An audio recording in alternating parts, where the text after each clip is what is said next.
Okay, so I'll give folks just a second more. Ah, there it is. It's on the screen now, sorry.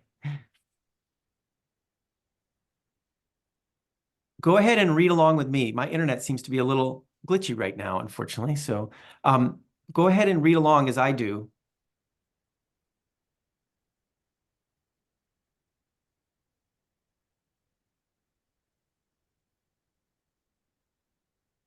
Right.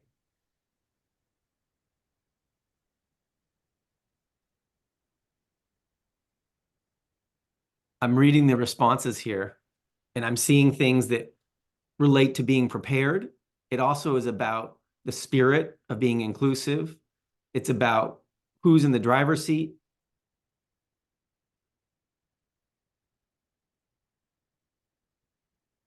It's about transformation.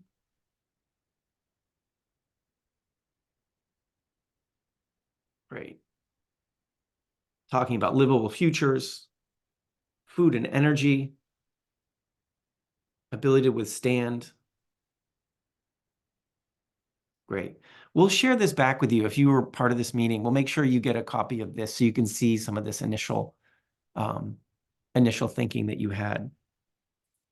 Okay.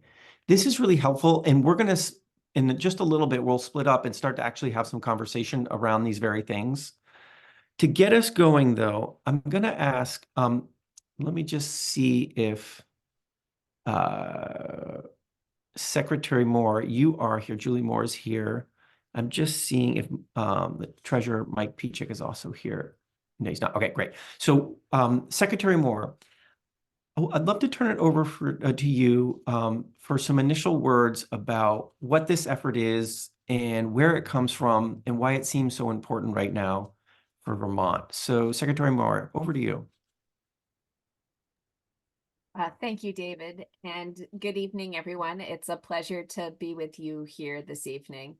The inspiration, frankly, for the resilience implementation strategy is really drawn from last summer's floods that turned into a series of environmental disasters and a clear indication that our changing climate is already threatening Vermonters' health, safety, quality of life, and economic security. And all of those things seem to be echoed in the notes folks just dropped into that poll.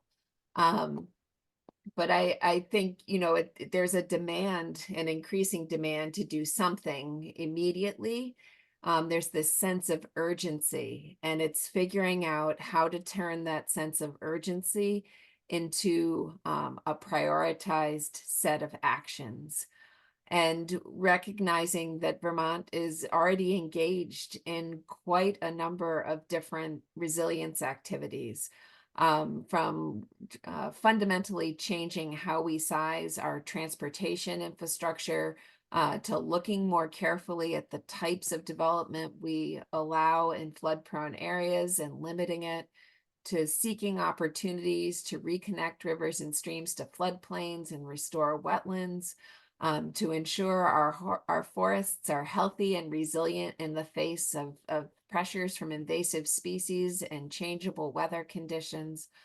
All of these pieces of work are ongoing within the Agency of Natural Resources and other agencies of state government. But there isn't yet an organizing document and strategy that brings those pieces together, looks at programs that we may have initiated for clean water or for forest health or for the safety and well-being of the traveling public, but brings them together under the umbrella of resilience in the face of changing climate, and helps articulate priorities and better understand the most strategic investments we can make and make soonest on behalf of Vermont and Vermonters. There was also, as anticipated, a significant number of resilience-related legislative proposals that came up this year. And again, trying to understand how we can make best use of our time, capacity, energy, and financial resources to the benefit of the state and the people who call her home.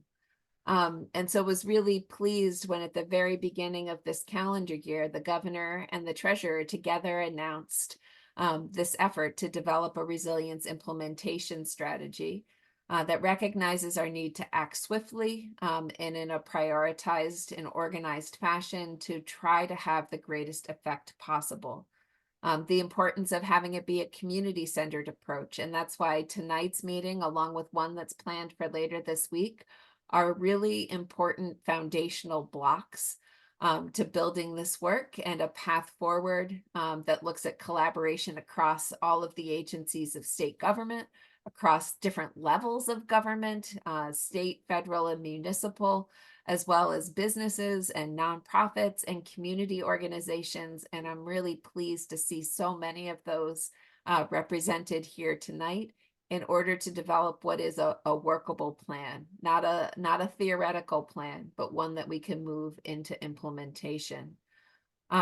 Resilience needs to be a priority in and of itself. Up until now, in many ways, it's been a co-benefit of other initiatives, particularly of state government.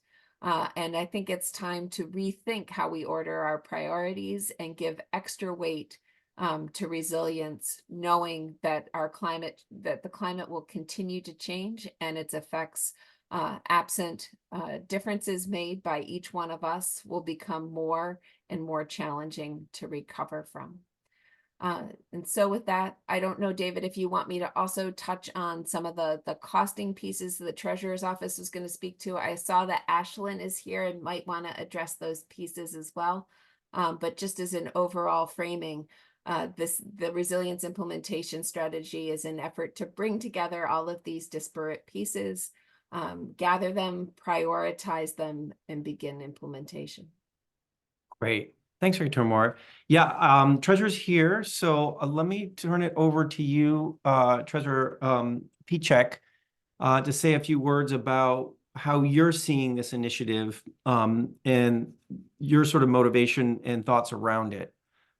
Yeah, well, thank you, David. And thanks to Secretary Moore as well for inviting me to participate in this initiative. You know, when I talked to Julie about this a number of months ago, I said, you know, yes, absolutely, I'd want to participate because I see climate change, both in terms of greenhouse gas reduction, but also in terms of resiliency and mitigation as one of the biggest challenges we're facing as a state, and one of the biggest challenges our economy is facing over the next decade and beyond.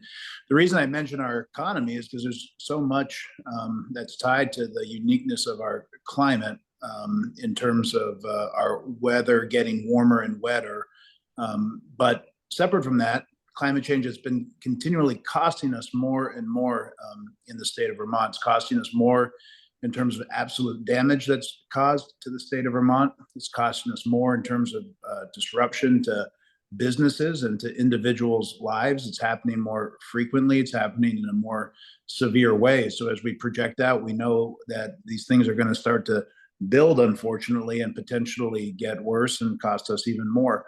So not only do we have to focus on what we can do to reduce greenhouse gas emissions across the country, in Vermont and across the globe, but we already know some of that impact is built in to the way the climate is changing. So we have to also be thinking about how do we make our communities, our economy, our families, our towns more resilient to this facing changing climate. And if we do it in a way that is strategic, like this effort is engaged in, then we can make smart investments that will let us get ahead of some of those catastrophic events and some of those catastrophic costs that are associated with them. So that was the reason I was really excited about working on this. Just want to touch on one other thing that Julie mentioned, which is that community concept. I think that's really important for this work. It's important for anything that's this significant, but it's also particularly critical for the climate change issue, not just that we're hearing from members in the community and across the state of Vermont, but how do we build community across the state of Vermont to help respond to climate disasters and to help mitigate against them as well. We saw communities respond in very positive ways following the July flooding. But we also know that not every community was able to respond in the same way, nor was everybody in the community able to get the same kind of response from their neighbors and from their friends. Trying to think through how we build more resilient communities also involves, literally building community among neighbors and towns and regions of our state. So I really appreciate that being a core part of this initiative, and looking forward to the rest of the discussion this evening. With that, I'll turn it back over to David. Thanks so much, Treasurer. All right, so that's the logic that's going in. Marion Waltz at the Climate Action Office is going to spend about 5 minutes walking us through the first step in this effort. And that's going to involve us tonight, because we're going to take up the mantle that she's about to put down about the vision of what we're looking for. So Marion, let me turn it over to you, and then Great. we're going to enter into a conversation. Great. Thanks, David. And thank you so much, Secretary Moore and Treasurer Pieciak, for those opening remarks. My name is Marion Wolz. I'm the Resilience and Adaptation Coordinator at ANR's Climate Action Office. So as a first step in this process, and as we're excited to hear with you all today, the focus of our conversation is really going to be about what climate resilience means to you and your communities. Building off what Secretary Moore and Treasurer Pieciak shared, the impacts of climate change are making storms more frequent and severe, but are also making things like droughts, invasive species, and extreme temperatures a more regular occurrence for us. All of these impacts, from the storms to the slower moving hazards, impact our daily lives and our communities, and many of the things that we hold valuable about Vermont. Crafting a vision for a resilient Vermont really allows us to describe a shared expression of aspirations and values that capture all of the things we love about Vermont and can help us, and those things that can help us be more resilient to the impacts of climate change. It also allows us to shift our focus from the negative impacts of storms and droughts to the positive changes we'd like to see in Vermont to help us be more prepared and bounce back faster from the impacts of climate change. This vision we're hoping to help craft with you all today will also help guide us in the process of actually developing this implementation strategy. It will be used to help set criteria that will ultimately be used to prioritize the measures that are included in this strategy, as Secretary Moore spoke to. As we hear from you all today to craft this vision, I do want to note that we're not starting from scratch. Tropical Storm Irene in 2011 really started the conversation in Vermont about what it means to be resilient in the face of a changing climate. Since then, Vermont has made huge strides in developing programs and enacting policies that help us address the impacts of climate change. Much of this focus has been on flooding, as that's our #1 hazard in the state. But as evidence from last summer, droughts, extreme heat, and wildfire smoke are some of the other impacts we're feeling. As we are not starting from scratch on drafting this vision or developing this strategy, we're in the process of conducting a literature review of other visioning events and conversations that have focused on climate resilience. Since the flooding last July, communities across the state, as Treasurer Pieciak spoke to, have been holding conversations about what it means to be more resilient to climate change. We want to capture those conversations and ideas in this resilience implementation strategy so that those experiences are reflected in what we hope to develop and propose. We're also building off other plans and documents that have already been completed. The State Hazard Mitigation Plan, the Climate Action Plan, Comprehensive Energy Plan are just a few examples of statewide planning efforts that address various parts of what it means to be resilient to climate change impacts. As we have a conversation with you all today, I did want to share with you a starting place for a vision. In 2011, the Resilient Vermont Project was conducted over the 2012 and 2013 years following Tropical Storm Irene. This was an initiative led by the Institute for Sustainable Communities in Vermont in partnership with various Vermont state agencies, nonprofit partners, and private sector partners as well. It resulted in a set of recommendations and a vision that you can see here. It highlights the importance of resilience at a local, regional, and statewide level, which we'll be talking with you all about today. The report that was released in 2013 also concluded with an acknowledgement that the vision crafted for a resilient Vermont will change as we continue to adapt, as new collaborations arise and we are impacted by new disasters. As it has now been 11 years since that report was developed, we'd like to use it as a starting point, but acknowledge that a lot has changed in the last 11 years. We've implemented new policies and programs, welcomed new people, and want to ensure that a vision that helps us inform this resilience strategy reflects the values and interests of Vermont today. And so with that, I'll hand it back to David to introduce our small group discussion portion of the agenda, and look forward to chatting with you all further. Thanks, Marion.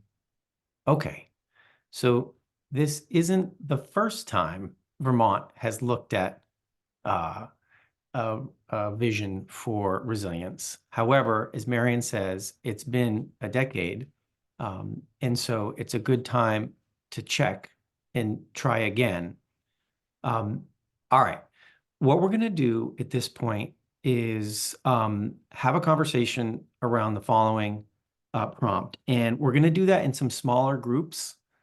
So my colleague Charlotte has been preparing to split us up into about 4 groups, I think, including one that's going to stay behind here.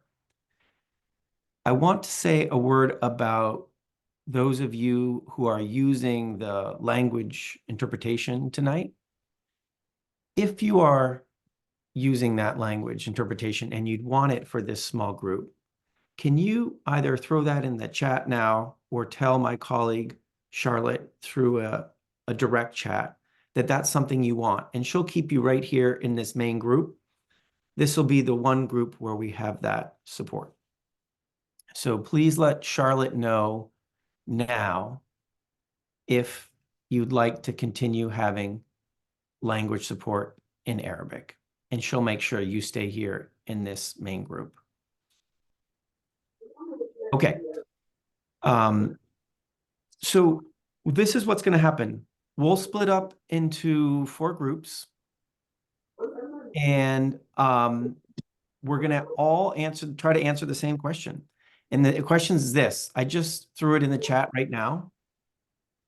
The question is, in your lifetime, in your children's lifetime, how would you like to see your family, your community, and your state be more resilient to climate change?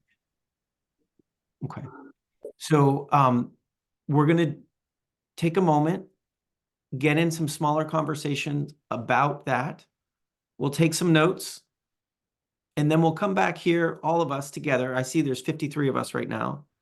We'll come back and see how it went and see what kind of input we have from folks who are on the call tonight. Again, if you'd like to continue to have interpretation support in Arabic, stick around in this group and make sure that Charlotte knows you want to stay in this. Right? If the translator is good, yeah. Right? And so I encourage folks to let Charlotte know if you want to stay in this group. We'll spend about no more than 15 minutes having this conversation, and then Charlotte will pull us back into this main group. Let me just pause for a moment and say, how are we looking, Charlotte, in terms of being ready? We're ready whenever you are. Okay. So have a great conversation, folks. Either myself or Jane or Marion or Sophie Veltrop, one of the 4 of us, will be helping to guide you in tonight's conversation for the next 15 minutes max. And then we'll come right back here and see how it went. Okay. So Charlotte, go ahead and send us off into our groups. If you get a little alert asking if you want to join a breakout group, click yes. Join. Go ahead and click on that join button.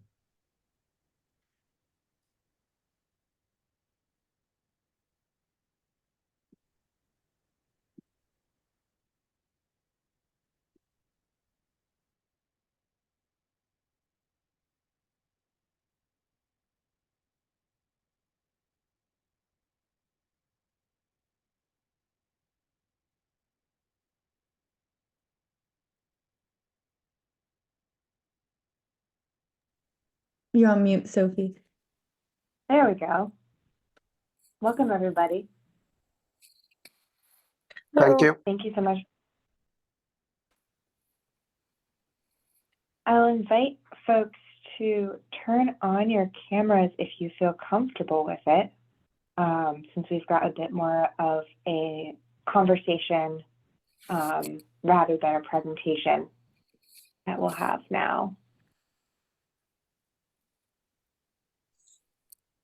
Great, nice to see some faces.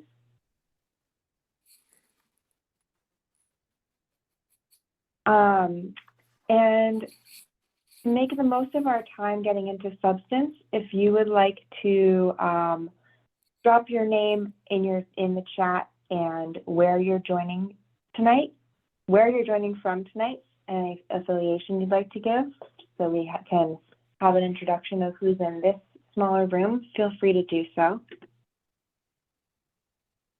So, as we've heard, this is a conversation to help build a shared vision for what climate resilience in Vermont can look like.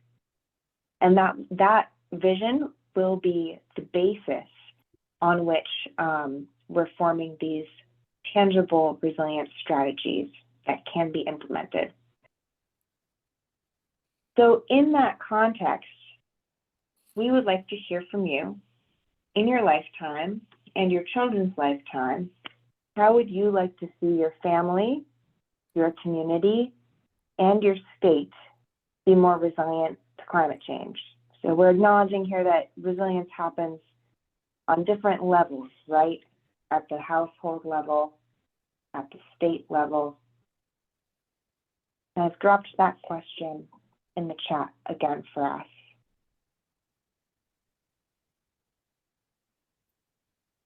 So we'd love to hear from any of you who are feeling brave enough to start us off, and it can be, you know, similar to what you shared in the Menti chat just to get us going.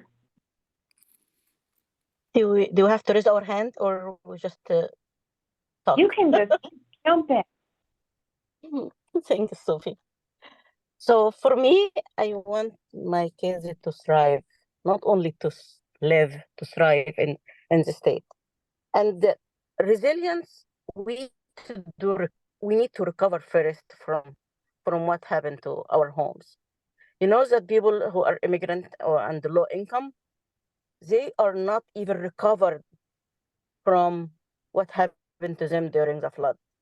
And the state did not do enough, or did not do anything to help those communities that they are poor or refugee and immigrants that they got affected by the flood more than anybody else. So I want to see the state help these people to recover first. You cannot actually think about the future if you don't have it right now, and you don't even have enough to eat, or you don't have enough to fix your home. This is resilience for me. We need to recover, and you need the state to help people to recover, especially the poor and the people that refugee and immigrants that got mostly affected by this. And the state has to do something. This is my thank you.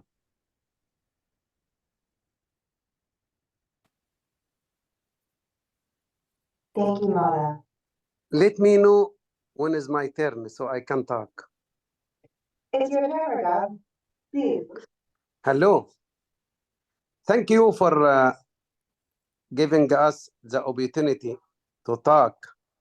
And also specific, if you let us to talk with open heart.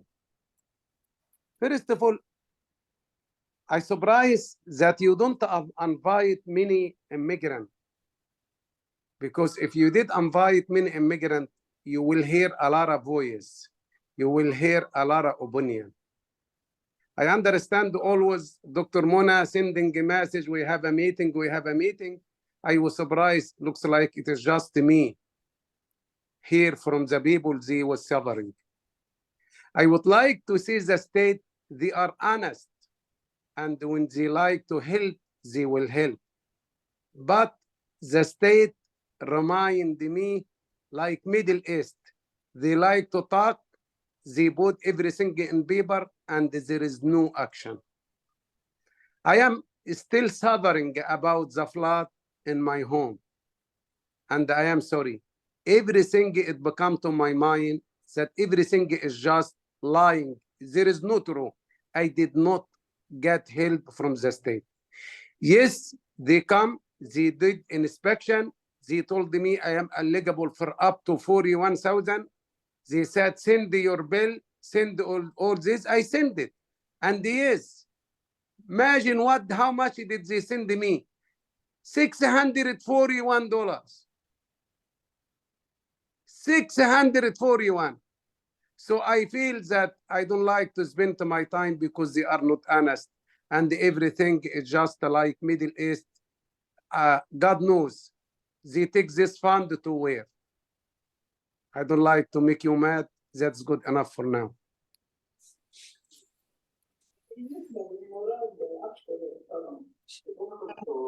Thank you for sharing.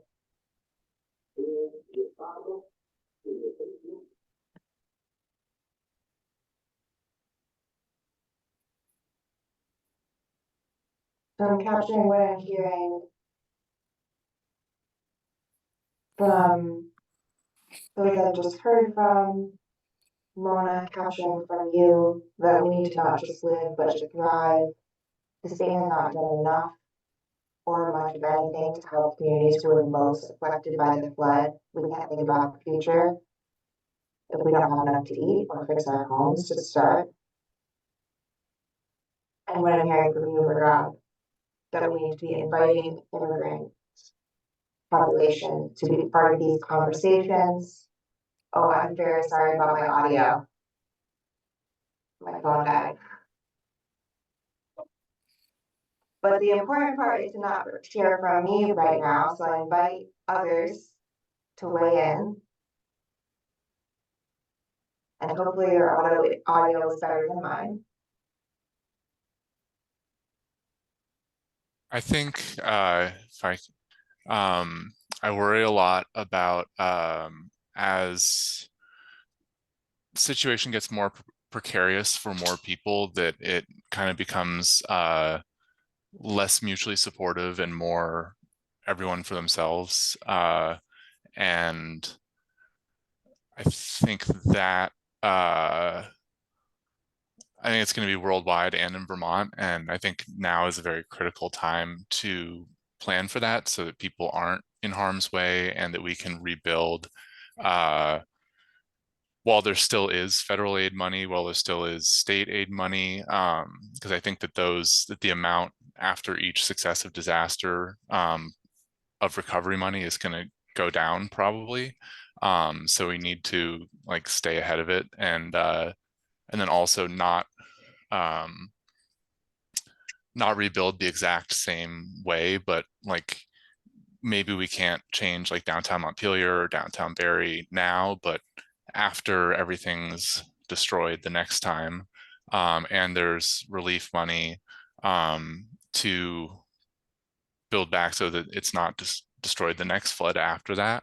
But then also outside of Vermont, I think like so many of the biggest food production areas are running out of water. So Vermont agriculture and clean water, like we're not super self-sufficient agriculturally. A lot of it's due to like economic forces that are beyond like Vermont farmers' control.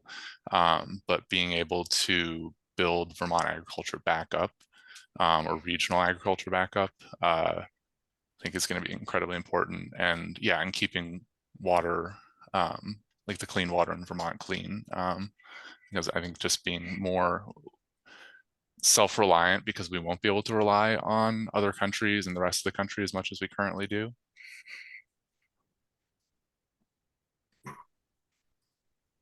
Thank you, Will. Valerie, raise your hand. Go ahead.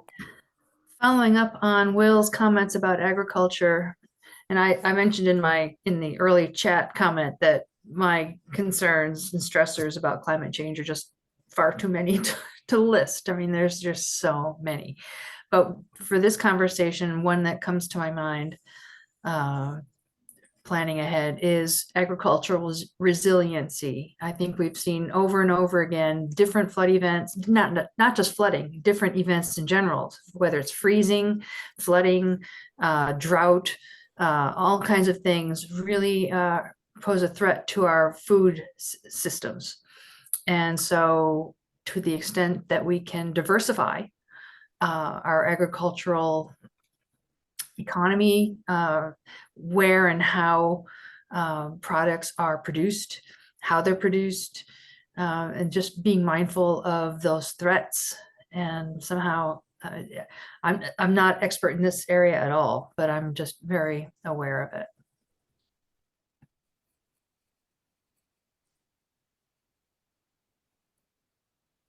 Thank you, Beth.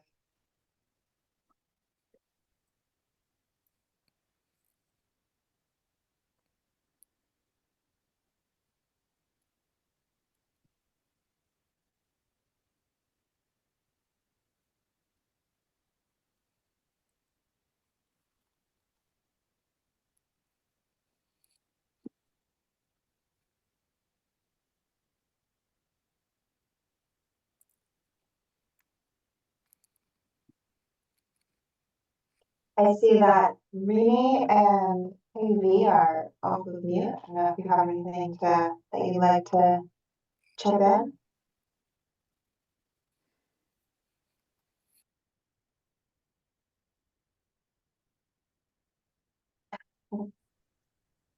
I would just say after going through Irene, because I'm from Wilmington, town clerk down here in Wilmington.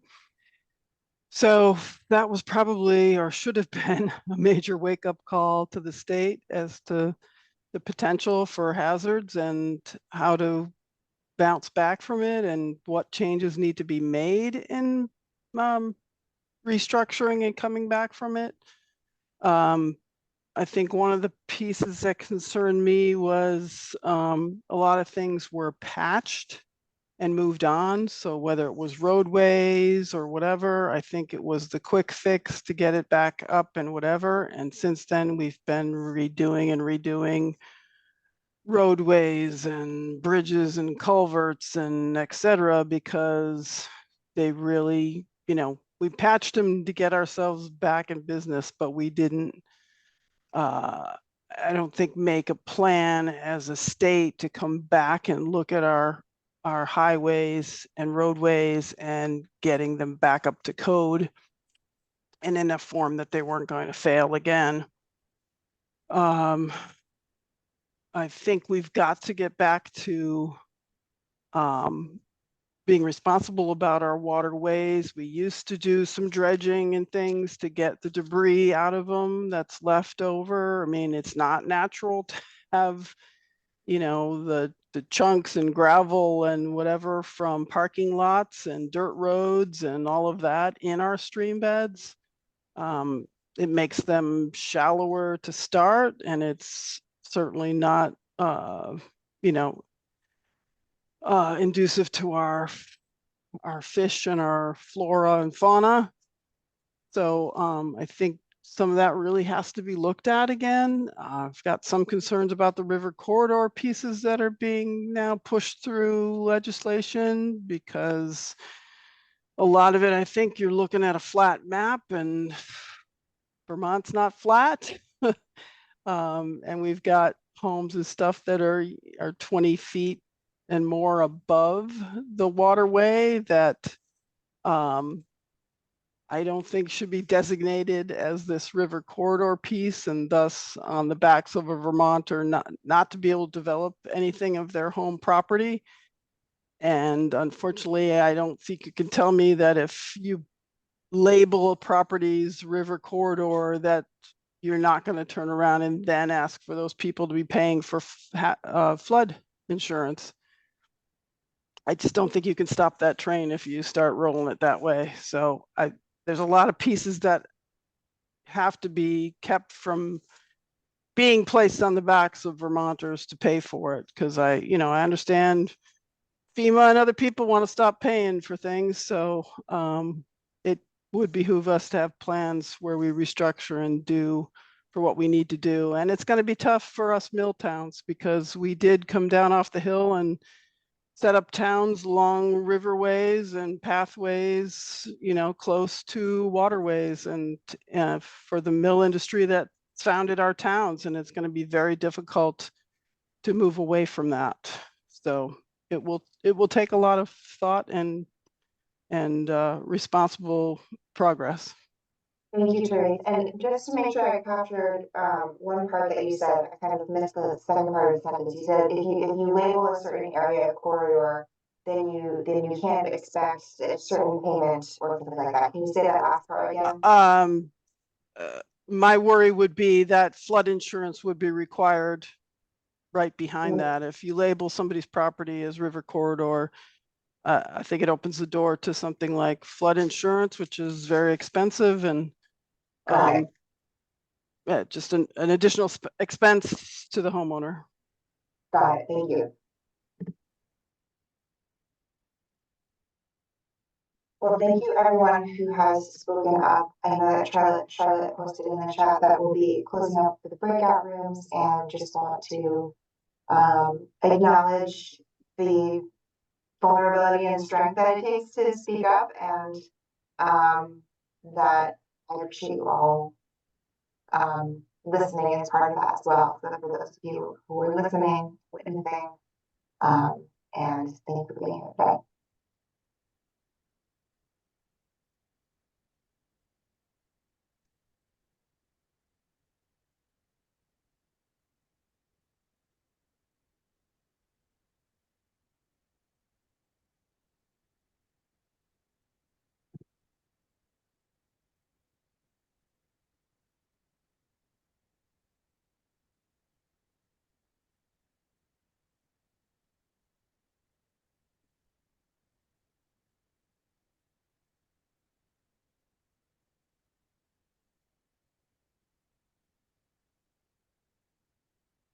Wow. That might have been a little unceremonious for folks if you're in the middle of a sentence. So I apologize if folks got ripped back out of that interesting conversation into the main group. Welcome back, everyone. I'll remind folks that we are recording this meeting. We didn't record that last part, but we're recording when we're all in plenary together. Okay. I had a great conversation in a group. And what we wanted to do now is just tease out some of the main themes that happened in those small group conversations. And I'm not looking for a full report out from what happened, just sort of some of the big ideas. And so maybe I'll turn to Jane to kick us off to say, what's one thing you spent some time talking about in your group? We talked about action from the state and reinforced that is important, but also reinforced that action to build resilience has to happen at different levels. And I know that was sort of incumbent in the question that you asked, but really talked about the role and responsibility of community and community building in both decision making and planning for their futures and what resilience looks like. So I think that we all know and feel that, but understanding that and speaking to that was really interesting. So that's great. That's the one thing I'll highlight. And we'll jump into some other things as well in a second.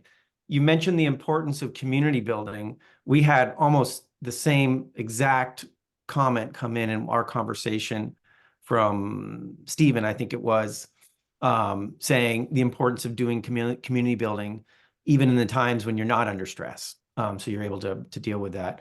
I'm curious, Sophie and Marion, did your groups go down that path by any chance of community building in these different levels of action? Yeah, I can chime in. And I apologize for my audio, my phone cut out. Oh. There was one person who talked about the situation getting more precarious for people that it gets harder to come together in those more stressful times. And so we need to plan for that now. I also wanted to highlight some comments. Oh no. Yeah. Yeah, unfortunately, Sophie, your audio, it's just you, it's a shame your phone died. I can jump in, David, really Yeah. quick, just echoing, I think, what everyone said. And there was a lot of conversation in our group about really how do we get neighborhoods to better come together? And there were a couple of folks who were mentioning having a physical location to gather, really at a neighborhood hub or a center that allows folks to both get and prepare and be present, before a disaster and sort of preparation and preparedness actions, but also after in a recovery phase is really important. Great. Okay. Marian, what's something else that was an important part of your conversation? Sure. There were quite a few comments and support around, COVID was a really hard time for a lot of the state, but we did learn some really great lessons around supporting local food networks, needing better access to local food when supply chains are interrupted. And we can take some of those lessons learned into how we ensure that we're more resilient to climate change for our food systems and our food security. So that was an interesting piece a couple of folks pointed to. That's great. Super. And Jane, was there something else that jumped out of your conversation you'd like to say? I will highlight that nature-based solutions came up, which was a nice point for us to be able to emphasize as one of the objectives of review for the development of the resilience implementation strategy, as well as we're thinking about nature-based solutions, understanding that they don't have borders and that oftentimes the benefits realized from nature-based solutions on the ground are thought about across jurisdictions, whether that be across towns or across regions. And so how to incorporate that kind of planning, not only at your own town level, but in cooperation with other communities. Yeah.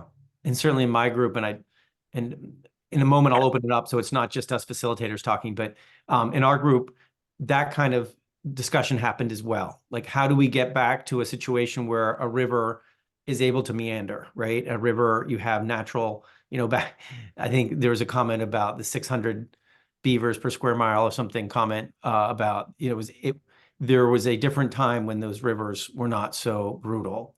One thing that came up in my group, and let me jump to the chat real quick. Sophie's dropping some things in there about, it's not just about living, it's about thriving, right? And we need to recognize, I'm looking at the chat, right? Recover first from what's happened to our homes. And I think Mona's here, and I've heard Mona speak about her own personal experience about this, and people are still trying to recover from storms over the last summer and the others. And so it's important to have those voices at the table of people who are to this day still struggling to recover. One thing that happened in our group is we started talking about sort of big systems things, like how do we get to a society that's not built on more and more and more growth, right? A society that has a different set of ethos and values. And Vermont being Vermont may be able to help pave the way towards some of these bigger, more systemic changes about living within the planet's means. So I wonder, Marian or Jane, anything else you want to shout out? And then I'll do a quick round of other folks, but anything else that's important? Really quick, we had a great comment and sort of reflection that often this sort of the terminology we use around building resilience and this question of how to help people and communities be more resilient can be challenging as well for folks maybe dealing with mental health impacts or folks who sort of need to access services to be able to live and try and thrive. And so that question of how do we ensure folks can sort of bounce back can be a little bit challenging of a conversation to have at times. And so we really need to be sensitive to that consideration when we talk about building resilience at an individual and community level. Thanks, Marian. I'd be curious for those of us who are, for everyone now, if there's something that hasn't come up in this quick debrief that you want to highlight, go ahead and raise your hand. I'm happy to call on folks if there's things you want to raise up to the surface. And thanks for folks throwing things in the chat. That's helpful as well. We'll save the chat from this meeting. But is there something that you talked about in your groups that hasn't been properly highlighted? Hi, Mona. Welcome. Hello, David. Thank you. Yeah, we talked about, the state is only like batching or putting a band-aid on the stuff that's happening, but they are not fixing actually the real problems. So we know that the bottom of the river is just filled of all these, rocks and stuff like this. This need to be changed because flood is going to happen. We have to work on the root causes of the flood, of the flood, so the level of the river is so high. So we, maybe in 1 or 2 years, maybe in months, the flood will happen again. And the state did not address this issue, so they have to fix that. And also, we talked also about the waste system, the water that was not holding all this much water from the rain. This is the infrastructure of the state they have to do something about it, because this is going to happen. This is not the last time. And what did we, from Irina, like situation we did not do anything extra. That's why this happened again, and we are affected, more this time. So the state has to work in the infrastructure and to do actually the stuff that is, to be prepared for next time. They have to work on the river and all this water, streams and stuff like this, not to flood again. They have to remove all the debris from the bottom of these rivers and these water places, and also the waste system and I'm not sure what is the name of it, but all these holes in the roads that take off this extra water. This is not working properly. This has to change too. Thank you. So not to batch the problem, solve the problem from the root. Thanks, Mona. Thanks a lot. Other quick comments, and then to end up, we're going to talk about next steps, about where this whole process is going. I also wanted to give Secretary Moore and Treasurer Pichak a second to reflect. But before I do, anything else from folks who felt like there's a really important point that we need to say out loud right now before we do some summary and next steps? John? Yeah, I guess I think it's really important that that we're working at the community scale. And also, it seems like for obvious reasons, it's important to work at the state scale and really thinking about the interoperability of planning at the local and the state scale, right? So that as locals need things or have things to provide, there's ways to plug that in to neighboring communities at the regional and state level, and vice versa, that locals understand what they are going to be provided from regional and state partners as well. So sort of figuring out how we honor community level planning, but also maybe come up with some standards or templates so that there is real interoperability between the two. Thanks, John. Appreciate that. Eric? Yeah, I mean, a lot of the talk I'm hearing in here is not looking at the ongoing infrastructure. It's great if we build up these communities, but when the roads are washing out and these communities can't get together, we're at our own detriment in that point. And I think we really need to look more at how we can better maintain and keep our infrastructure so disasters don't create so much isolation in our communities after a major weather event. Thanks, Eric. That seems to echo some of the things we heard from Mona as well. All right. I see a hand, KV. Yes. Hi, I'm Catherine. And one thing that I would find very, very helpful is ability to update our flood maps based on what occurred during the last flood, and have that be interactive so that we can continue to, in another event, we can also look at it, because I think our flood maps are pretty outdated and pretty hard for a community to look at potential flooded areas in the future. Thanks, Catherine. Great. So before we pivot to finishing up tonight, and I wanted to give Treasurer Pichak and Secretary Moore a moment to just reflect on some of the things they're hearing. And then I'll ask Marion to give us the next steps, because there are going to be quite a few next steps in pulling the strategy together. Let me just see who's got their camera on. Secretary Moore, do you want to kick off with some of the things you're hearing?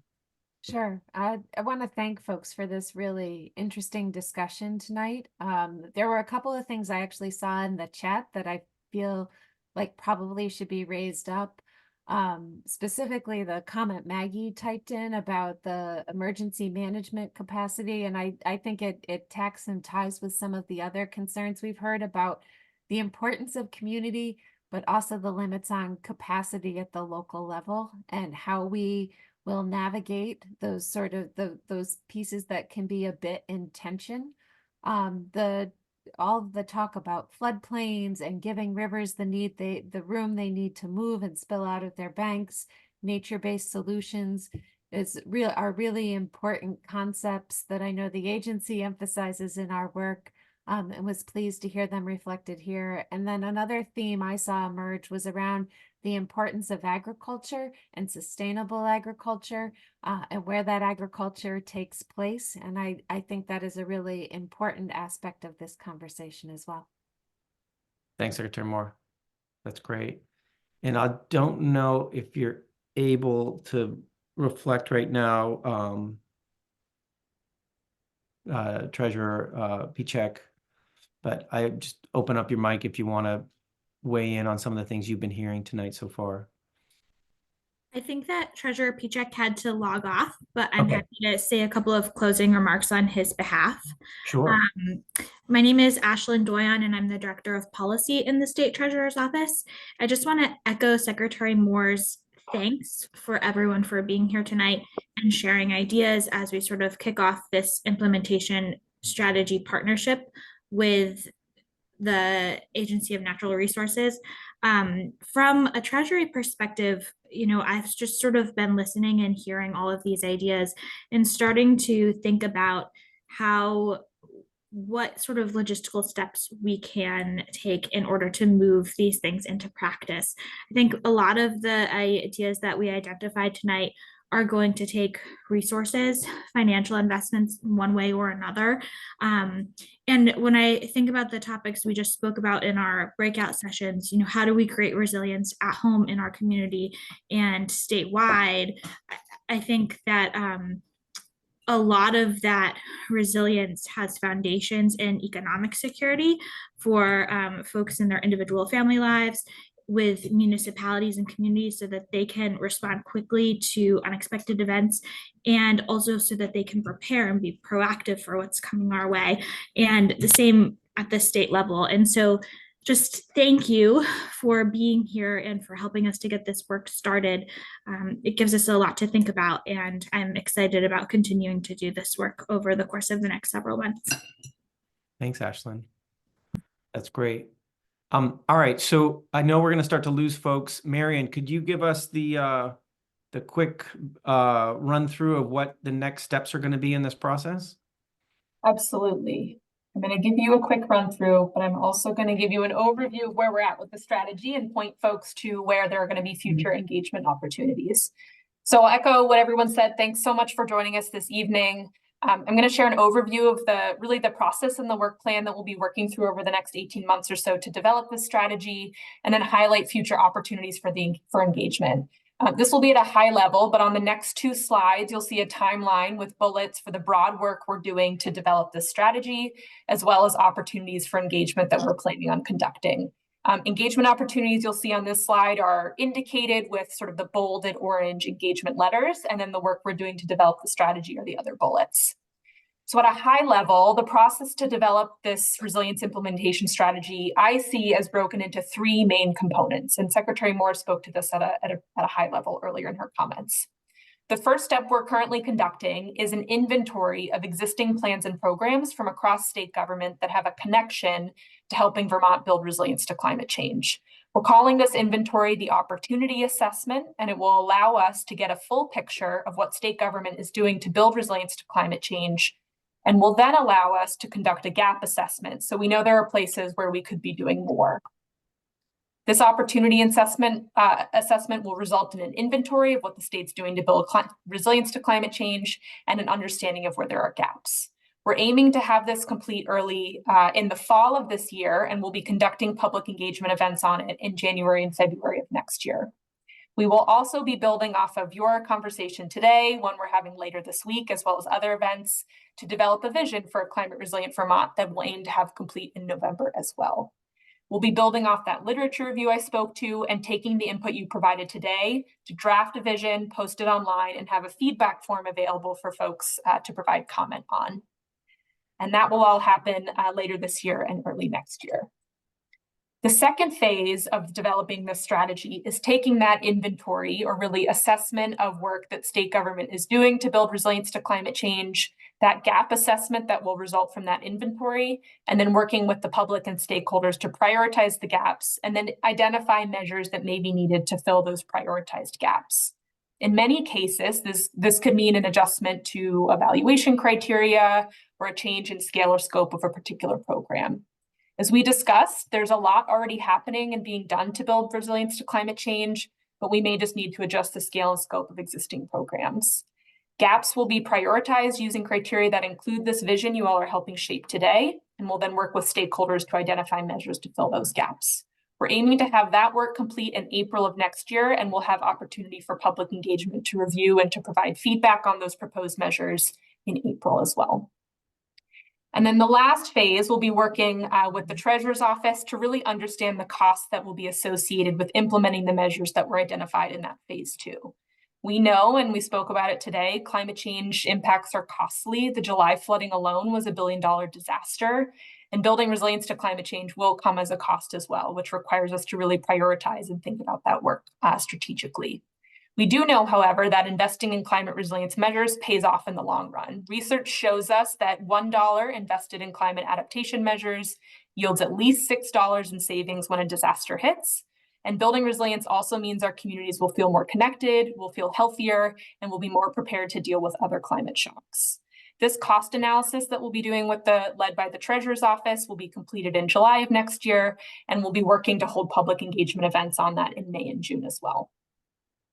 As I spoke to earlier, we'll be conducting a literature review of other events and conversations that communities have been having about what climate resilience means to them. If you know of a particular event or conversation that has happened that has material online that we can review, we'll be following up with a survey asking you to share that with us. We'll also invite you to sign up for the Climate Action Office's email newsletter. I think Sophie's going to put the link in the chat for you all for that today. This will include updates on this work, future engagement opportunities, and we'll also share information about broadly the development of this strategy. Next steps here, keep on the lookout through either our website, which is climatechange.vermont.gov, for events, engagement opportunities related to the development of this strategy. Please sign up for our email newsletter. We'll be sending out a survey link after this engagement to ask folks if there are conversations that you've been having with your community around climate resilience. We'd love to take a look at that. And then in closing, just thank you all for taking the time to share with us your thoughts and ideas for how Vermont can continue to build resilience to the impacts of climate change. Your input's incredibly valuable and will help us shape the vision that will collectively support the systems and supports that we need to better anticipate and respond to and recover from those impacts of climate change. So David, I'll turn it back to you for closing remarks, but thanks everyone for joining us this evening. Thanks, Marion. And I am noticing the chat. Thanks, Lucas, for reposting that. Absolutely hear you loud and clear on your comment on prepare for and welcome climate refugees. All right, so thanks everyone for joining. I think it's officially dinner time. I think we should stop here. We're going to do this again. So if you have friends or colleagues who weren't able to join this evening, we're going to do it on Thursday at noon. And so you invite others. It will be a repeat. So you're welcome to join, but it'll be doing exactly the same thing. But if you know someone who might be interested in this conversation, let them know. I think we have about 100 people registered right now. Thanks, everyone. Have a good evening. Know from us that we will be summarizing this information. We will make a public summary available, and we're happy to push it out to you.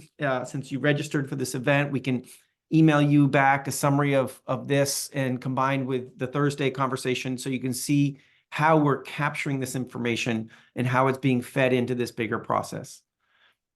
I think that's it for tonight. Thanks, everyone. Have a really good evening. Take care, everyone. Thank you. Thanks, everyone. Thank you.